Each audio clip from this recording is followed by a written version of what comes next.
We're at another honest conversation, part of a research for an upcoming doc on the rise of anti-Semitism, the reasons, the root cause for this persistent problem, and some unlikely solutions offered by the wisdom of Kabbalah. Please like, comment, subscribe. Everybody knows already what to do to this channel.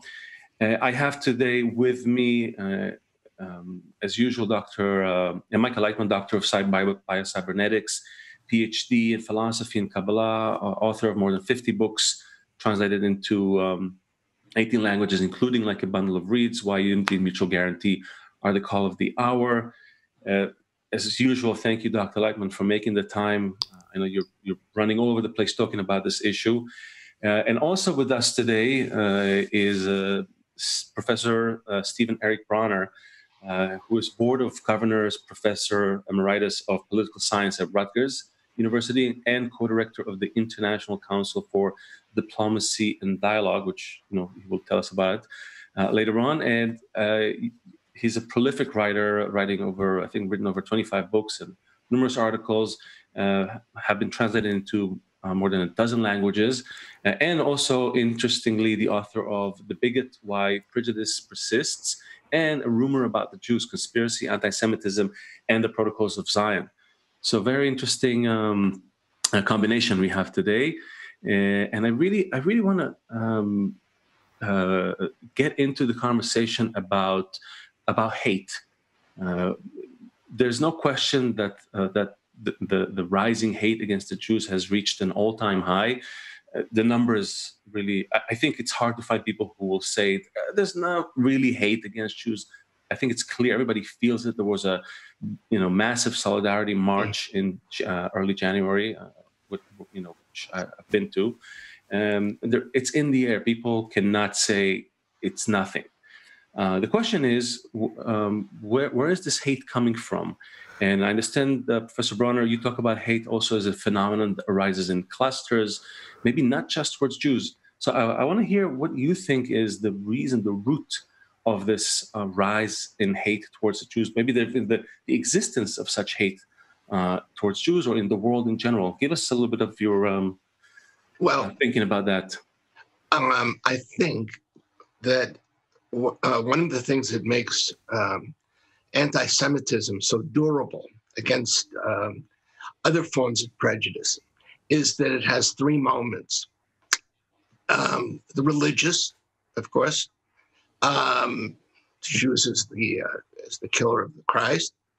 The social, which you find in Germany with the Enlightenment, and then the political, which of course translated into political parties and the Nazis, most famously, organizing against Jews.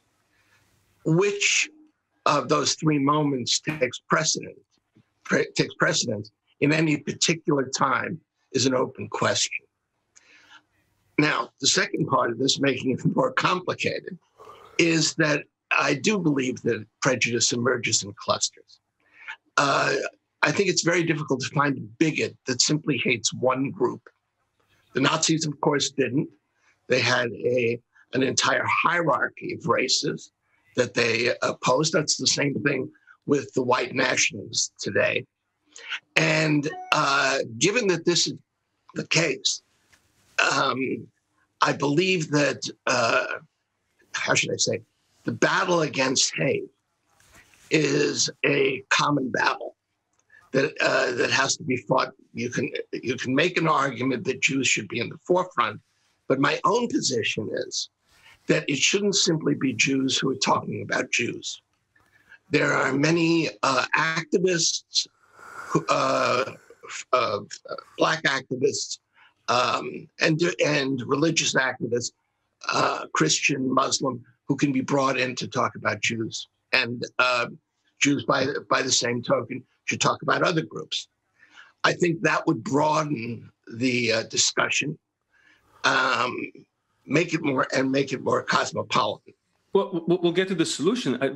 But what are you saying? Where is that hate even coming from? Why is there such hate? We don't see hate in the animal kingdom, for that matter. Why such virulent forms of hate among among people in that sense. Well, animals don't worship God, and absolutist religions become particularly powerful in a religious universe, which has become much more rationalized with modernity. I think that there is like if I can put it this way, a thread. Let me put it this way. The great sociologist Max Weber once said that ideology isn't like a taxi cab, which you can stop at the corner and say, I want to get off. I think that's the case with hate as well. Once it starts, it takes on its own dynamic. It takes different forms. It adapts itself or not to a particular set of circumstances. So what constitutes anti-Semitism in, classical times is going to emphasize religion in a way that in secular terms, or in a secular universe, it won't. As I said, there were three moments, right? The religious, the social, and the political. And under different circumstances, one of those three moments will take primacy, although all of them will exist at the same time. And Jews from the first were portrayed as the other. For example, there's the famous story of the looting of the temples. And one of the things that was interesting was in the Holy of Holies, there was nothing there.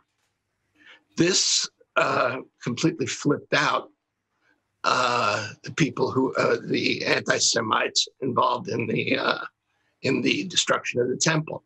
What's the conclusion they draw from nothing being there? Jews are actually atheists. If Jews don't eat pork, it's because they worship the pig. In other words, the anti-Semite fashions the Jew to meet his own needs. If that makes sense. Well, interesting, Dr. Laitman. What does Kabbalah have to say about the dynamics of hate? Yes. Where does that come from? And specifically, to your point, the hate towards Jews. Well, first of all, it has deep roots in ancient history, dating back to ancient Mesopotamia. This is also mentioned in the scriptures in one way or another. Back to this ancient kingdom of Mesopotamia or Babylon, this was sort of a center of human culture back then, the cradle of human civilization in a sense. And that civilization was developing from a kind of a primitive way of life where humanity was divided to groups and tribes and clans, and they were kind of coexisted, but then they started rising in conflict, in terms of conflict and social division. Essentially, the human egoism was developing. And then what we hear of as Abraham, they were actually, that Abraham and people around him, they were priests, they were spiritual leaders, religious leaders, who were serving the public in that ancient Mesopotamia. Sort of like social workers, to put it in today's terms. And they saw that people are becoming more egotistic, that people are becoming more in conflict with each other. And they looked at what's happening and they realized that this is the exponential growth of the human ego. And that's why people stopped feeling each other like kin. They stopped instinctively being together like a single person, like a single soul, if you want to call it that way, like a single nation. All those Babylonians began to be more individualistic and began to fight with each other, essentially. And so they knew that something needs to be done about it. So what they found, what Abraham found in his research, so to speak, is that what needs to happen is to rebalance society, which means they need to be re-educated towards unity, solidarity, love, connection. So that's why he was the first one to start talking about love thy friend as thyself, that we all have to connect, even though we don't want to, even though we naturally are inclined to be divided. But if we continue with that tendency, we'll just be at war with each other until we kill each other. And that created a lot of, this new ideology created a conflict with King Nimrod. So essentially, that King Nimrod told Abraham and the Abrahamic group, take your people and get out of here.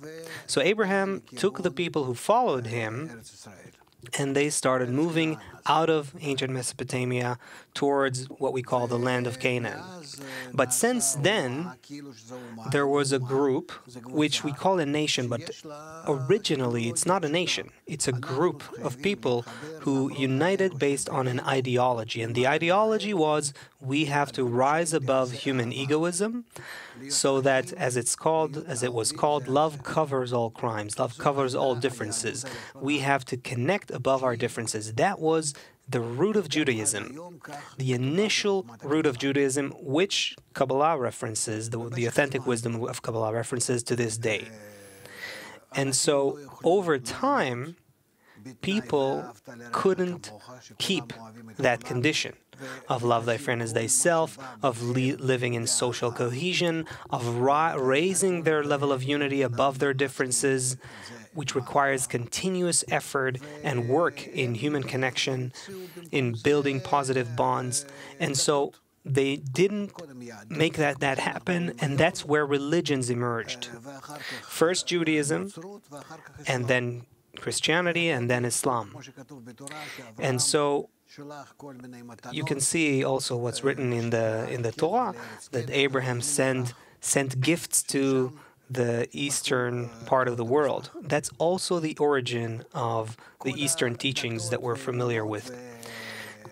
And then there's many different kinds of belief systems and faiths and religions that essentially originated because they needed to replace that method of human connection, as if to compensate for it. The original method of Kabbalah talks about building human connection to the level of love covers all differences, love thy friend as thyself. And that is essentially the rule by which human beings can coexist. But since that point in time, there was a division, a separation between the wisdom of Kabbalah, the authentic wisdom of Kabbalah, and all the religions and belief systems. And because Judaism originated in the wisdom of Kabbalah, and it belongs to the wisdom of Kabbalah to some extent, then all the other religions and belief systems have this deep-seated animosity and hatred towards Judaism, towards the Jews. But it is deeply embedded in human society. And so it can't be just healed or you can't fight it. In sometimes in history it goes up, sometimes it goes down, but there is a unique relationship towards or attitude towards that Abrahamic group. Since then, of course, that group went through a lot of ups and downs and different dispersions and reconnections and so on. But still, humanity relates to that group differently. They identify a different attitude to life that exists in these people. And it's true that they don't have a God, because their actual God is love and unity among all. So they don't really belong to all the other religions. That was the original worldview and faith and belief and so on, that everyone must achieve unity that covers all differences. That's the genuine core of Judaism, or the authentic wisdom of Kabbalah. Jews themselves today are unaware of what I'm saying. Most of them. A lot of them even despise the wisdom of Kabbalah because it necessitates working on general unity and love between everyone. However, the Kabbalists find themselves kind of pushed aside and in a very different place from religions, including Judaism. And to this day, this is the relationship. However, with regards to the hatred towards the people of Israel, towards the Jews, it is because at the foundation of Judaism, there was this knowledge, this ideal of love thy friend as thyself. And that's what ultimately human evolution is pushing us towards. Humanity has to achieve that, but it does no longer know about it. Jews are unaware of that being something they need to show the world and present to the world. And that's why, instinctively, there is this deep-seated demand towards the Jews because they don't deliver this unity for humanity surrounding that principle of love, the work on love, covering all of the human ego, all the differences, all the crimes, as it's called. I wrote about this a lot and at length. I can say a lot more, but let me stop here. Yeah. Thank you. So Professor Bronner, so this is a very particular kind of hate and animosity, not exactly just that Dr. Laitman is talking about. How does that sit with the general hate that we see? Do you feel it jives with it, or? Let me put it this way. I think they're basic psychological structures or existential structures for prejudice. Prejudice means, from the Latin, prejudgment. And so what any bigot does is prejudge the target of his hatred. There's also paranoia involved, and paranoia in the sense that this is the evil other. And the evil other, it's a threat to my, in my view, to my ego. And therefore I have to respond in this way. In order to embody the evil other, we set up stereotypes and scapegoats. And this is also part of a general idea of hatred, as are myths, which are then employed. There are, in my view, I think my colleague is quite right that there's a religious root that probably doesn't exist with most other forms of hatred. But there's also something else. And I tried to talk about this in A Rumor About the Jews. And I would suggest that everyone who's concerned about hatred look at the protocols of the Elders of Zion. This is, in a certain way, the Communist Manifesto of the anti-Semite. And one of the things that's so interesting in the protocols, which are really not very sophisticated, but one of the things that's interesting is that the Jew is everywhere. The Jew is a socialist, he's a communist, he's an avant-gardist, he's a banker, he's a teacher, he's everywhere. And the question is, how do you have these contradictory positions? The Jew is a capitalist, the Jew is a worker. The answer is that there are hidden forces, hidden Jews, the Elders of Zion, who are holding everything together. Now, you can think of various interchangeable prejudices. For example, Latinos are dirty and loud. That's what used to be said about the Irish. But to cut it short, what's special about the Jews, I think, is this. There is no other group that's believed to threaten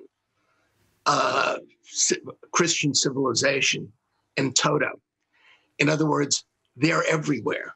You can say many things about racism, But nobody is going to say that African Americans control the capital of America, the economic capital of America, and run the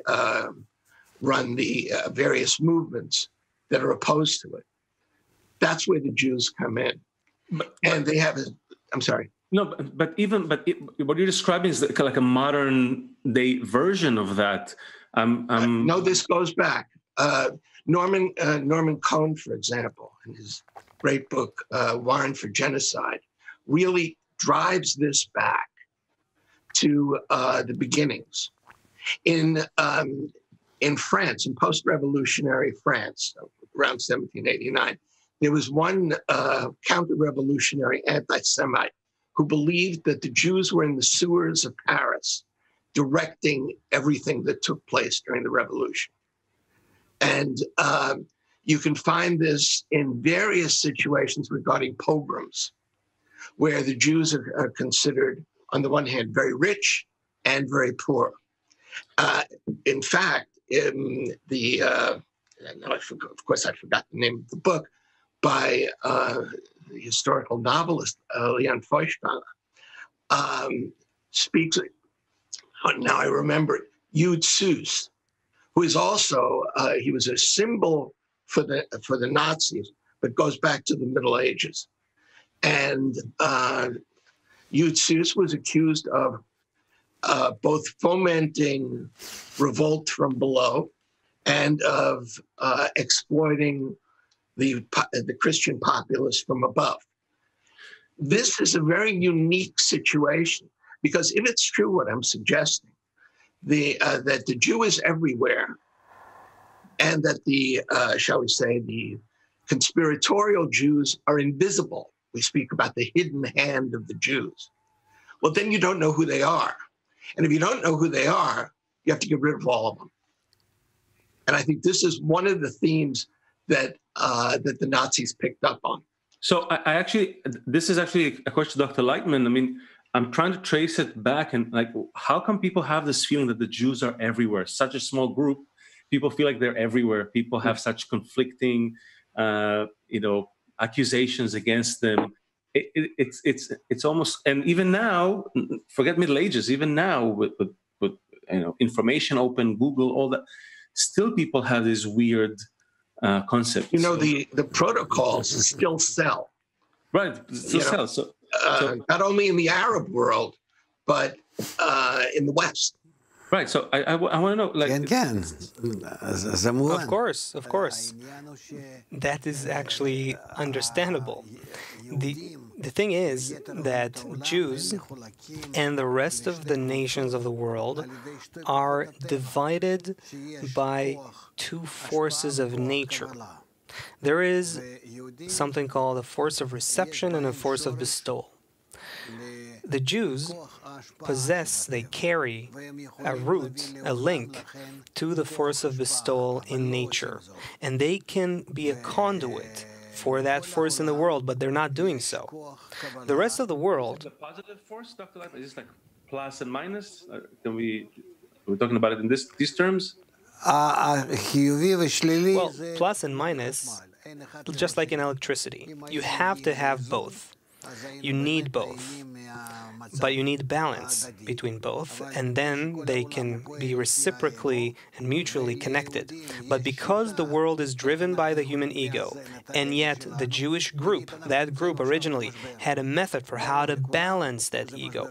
Look at the crisis that is escalating today. If you really understand what's going on in the world, you see that there is a multifaceted, globally integrated crisis. And it is escalating, and it's integrated and interdependent, and it's never been like that before. And that's because the human ego of humanity is gradually growing. It's exponentially growing, and we are becoming interconnected across the globe. How and what can we do about it? So the wisdom of Kabbalah explains it simply. The human ego, the growth of the human ego, the natural growth of the human ego needs to be balanced with another force. You can call that a positive force, a force of unity, the force of bestowal. But we have to know how to extract that natural force from nature itself, how to take it from potential to actual, how to reveal that force. And then we can balance it, just like plus and minus.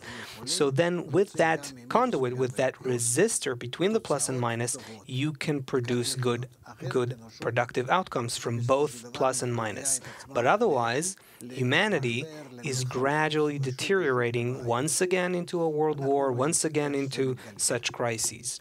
You can predict these outcomes. The thing is that there is this relentless hatred towards Jews because they carry, I'm not talking about Jews as just plain people on the street, going to their synagogue or whatever. They don't understand anything about what I'm saying right now. But in the wisdom of Kabbalah, there is a method that comes from the foundation of that group, which was a model for how to balance the human ego, how human beings can balance the human ego and live together. That needs to be revealed and model and put in front of the world as a model. So people think that there is something hidden, some method, some key, something is hidden in the Jews. Where does the protocols of the elders of Zion comes from? I'm saying, take the wisdom of Kabbalah, it's all in front of you. Learn it, understand what it is. That's why I'm writing books to further clarify it, and other Kabbalists do the same. Essentially, it's about how to balance the human ego so that we can have both the negative and positive force balanced, and then we can live in peace with each other. It's not about the Jews in terms of, those 15 or 20 million Jews in the world. It's not the point. What the world cannot get rid of is how to solve the problem of the human ego. That's what lies at the core.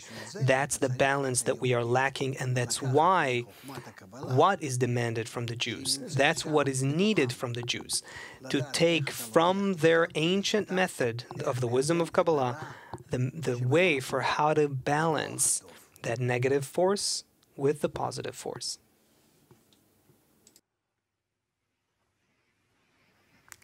This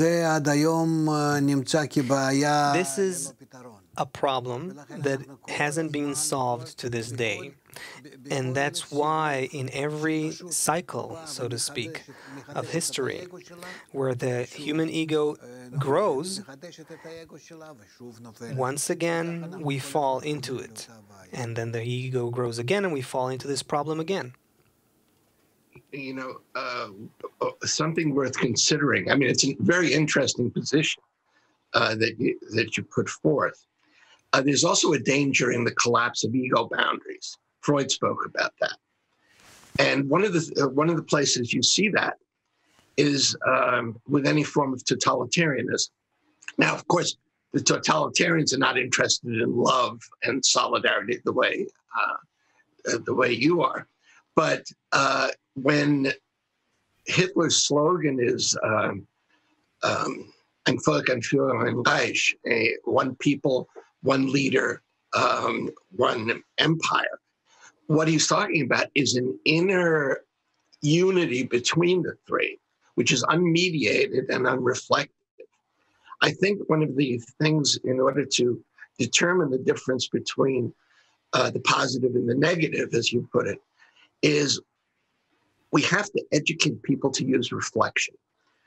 And, the term teaching critical thinking has become sort of a catch-all for anything.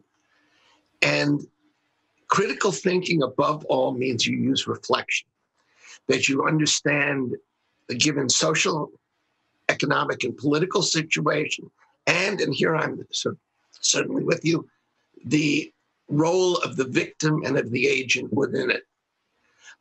It means changing tactics. It means, for example, using the possibilities that exist now, not to simply eliminate the problem, I totally agree with you, but to mitigate it. And one of the ways to mitigate it, I think, is solidarity among groups that are victimized, discriminated against, and the like, build a cosmopolitan consciousness with them, and do in a certain way what you're doing, namely use the media, which is precisely what is not being done. We can't have a situation where constantly Jews are talking to Jews. That doesn't go anywhere. We need a concentrated politics, if I can put it that way, that speaks to solidarity amongst these other groups with the Jews. And here is the love that you're talking about. My friend Cornel West always emphasized the role of love. And I'm, I guess, a little more skeptical, but in principle, I understand what he's talking about and what you're talking about. And I think that's quite important. There is also a book by the great thinker, Erich Fromm, who was one of the very few philosophers who was grounded, actually knew what he was talking about with regard to religion, right? Called The Art of Loving. And young people love that book. When I've taught it, they thought it was wonderful.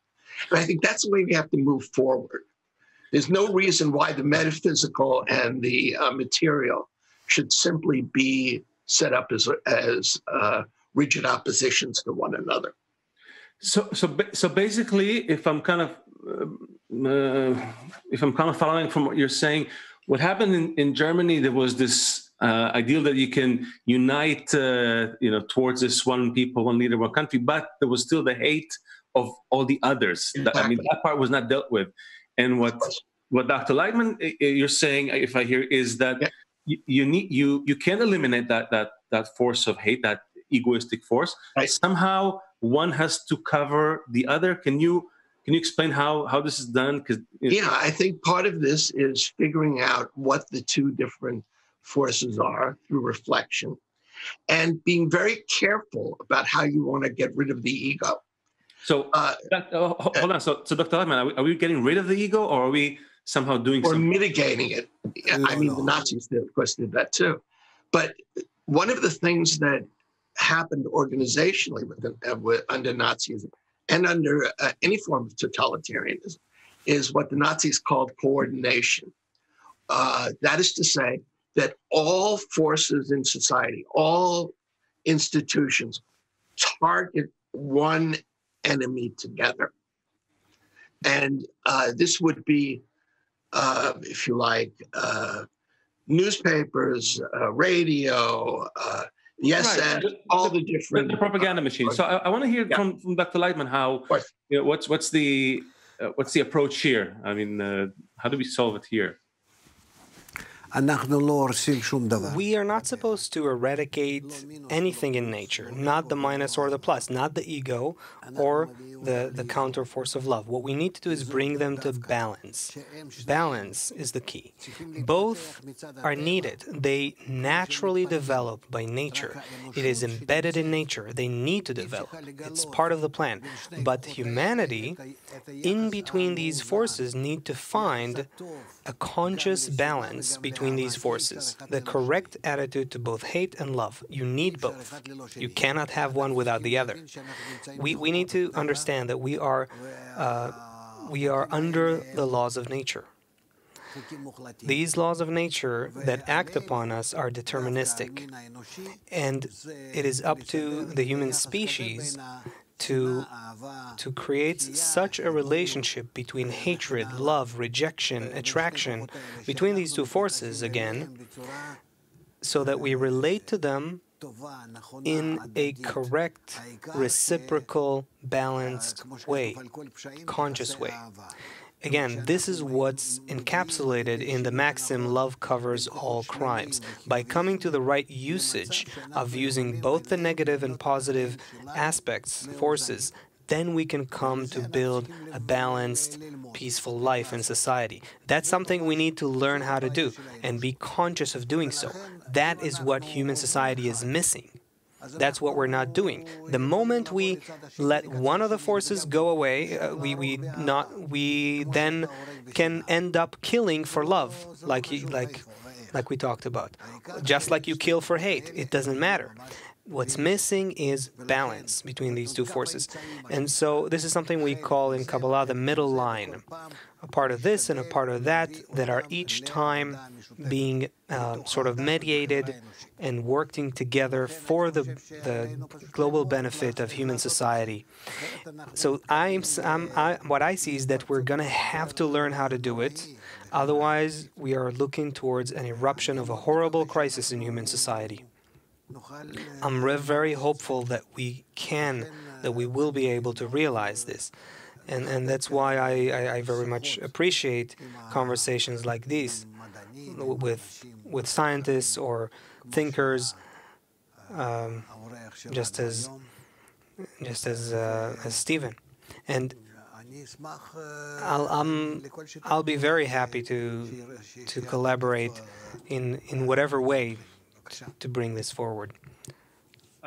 I want to, Stephen, you're also, you mentioned the International Council for Diplomacy and Dialogue. Is this something that close to what Dr. Laitman is saying? What are you doing there?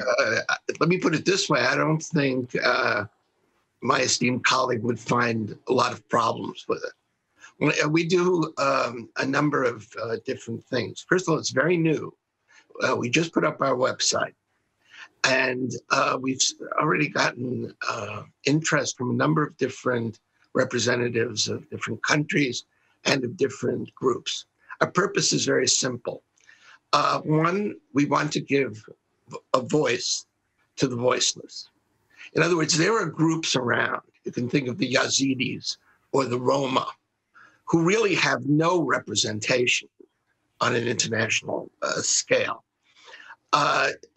So that's one thing we'd like to do. The second thing we'd like to do is, to the best of our abilities, bring together opposing factions among the voiceless.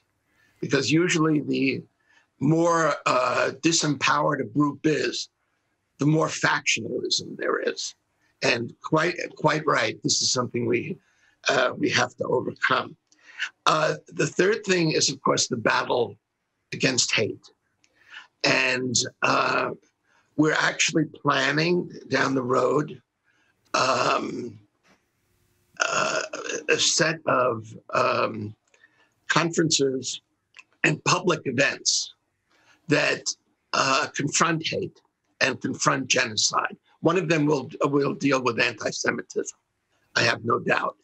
But what we're trying to do is do this on a transnational scale or an international scale. So we've already become observers at the UN in Geneva, and what should I say, official participants in UNESCO. And I think we have to, one of the worst mistakes Israel is making, by the way, the United States also, is cutting itself off from the international community. One can't move forward in the way that's been suggested without the international community, both for publicity, I mean, quite in practical terms, for publicity, for organization, and in a certain way also for spiritual guidance or ideological guidance. If we want to build a cosmopolitan sensibility, we have to know about other groups and other religions. So that's Dr. Laitman, is it something that the whole world is waking up to do? Everyone can roll their sleeves and start uniting. I know you speak specifically about the role of Jews as catalysts because we've had that memory of unity from before. So should the Jews do something? Should the whole world wake up? Is there a first and a second? What's the relationship here? Well, in truth, I see the Jews that as those that have to awaken first in order to be a model for their method of unity. And in not doing so, they let a lot of troubles happen. And the Jewish people need to understand that. But how? So first of all, we address everyone, the world, the public, all nations. And there should be an expression of that expectation from the Jews. And so then the Jews, as a response, they'll begin to look for and extract their method for human connection and then start displaying it to the world. That is a dynamic that I see that needs to happen, and this way it might happen. Because look, this method exists, it is open to all, but no one wants to approach it, no one wants to access it, no one's working on it. That's the problem. And that's why, as Kabbalists, which are just a few thousand people around the world, that's it, we recognize this method and that it needs to be utilized, but we don't have sufficient power, resources, exposure for how to spread it and have everyone use it. And also, generally speaking, the human ego drives all people, and so they don't want, naturally, they don't have an inclination to use it, because it's about unity, and people don't have a natural inclination towards this kind of connection and unity above the ego. I meet a lot of people in the world, and from different factions. And take Sufis, for example, Sufism. They are sort of Kabbalists of Islam. They're talking about the same thing. Or Tibetans. There are people who understand this, but who's listening to them? They are typically pushed aside. And so Kabbalists essentially are holding a means by which to make the world better, healthier, peaceful, but no one wants to listen to it. And everyone is drawn to the rat race and to the competition and to conflicts and how to keep strengthening that force. And that's the state we're in. Can anyone, if I can add one point, which I think is important, just like a tradition for an intellectual tradition is set up with regard to the Kabbalah, I think they're also against the traditions of hate, of anti-Semitism, of racism, and the like.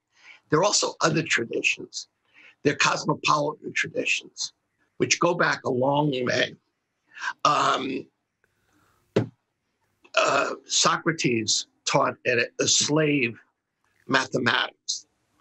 I was in Persepolis. I was at Persepolis, and you could see how different groups were brought together by Cyrus the Great to build that structure, which was then destroyed. You have people like Goethe translating Hafez, who's the greatest of the Persian poets, and his great poem was called the Divan. Goethe wrote the West-East Divan. That's the kind, and we can bring this up to the present, of course, figures like Einstein and the like.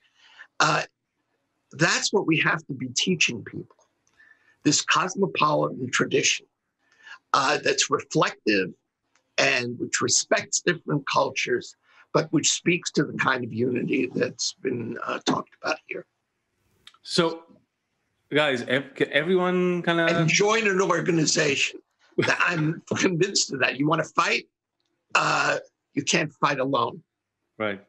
So, Dr. Laitman, can everyone kind of, make for himself the God of love, this, and join this movement towards unity? If I feel it inside of me, if I feel, I wasn't born Jewish, let's say, but I feel like we need to somehow bring this unity to the people. Can I be part of it, or is it an exclusive thing? Well, if you're asking about my organization, it's open to everyone.